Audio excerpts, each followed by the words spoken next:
নমস্কার বন্ধুরা, আজকে রেসিপি ভেটকি মাছের পাতুরি, যেটার জন্য আমি ভেটকি মাছের ফিলেটগুলো ভিনিগার মাখিয়ে রেখে দিয়েছিলাম প্রায় 15 মিনিট।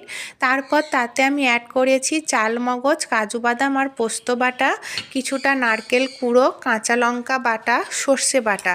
সর্ষেটা আমি সাদা সর্ষে আর কালো সর্ষে একসঙ্গে মিশিয়ে বেটে নিয়েছি।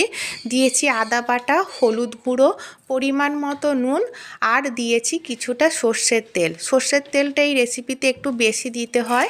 ওপর থেকে কিছুটা চিনি দিয়ে আমি এবার সুন্দর করে মাখিয়ে নারকেল কুঁড়ো ছড়িয়ে আধ ঘন্টার মতো ম্যারিনেশন করতে রেখে দেব। কলা পাতাগুলো সুন্দর করে গ্যাসে সেঁকে নেব যাতে পাতাগুলো নরম হয়ে যায়। এবার পাতাগুলো সুন্দর করে পিস করে কেটে নিয়ে তাতে একে একে ম্যারিনেশন করা মাছটা দিয়ে হালকা হাতে ধীরে ধীরে সুন্দর করে ফোল্ড করে বাইন্ডিং করে রেডি করে নেব। দেখুন বন্ধুরা, আমি এইভাবে রেডি করে নিয়েছি। হালকা হাতে বাঁধলে খুব সুন্দর করেই বাঁধা যায়। এবার এগুলো আমি ভাপিয়ে নেব প্রায় 10 মিনিটের মতো। ভাপানো হয়ে গেলে আমি ফ্রাই করে নেব 10 মিনিট।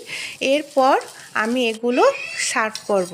গরম ভাতের সঙ্গে ভেটকি মাছের পাতুরি মজাই আলাদা।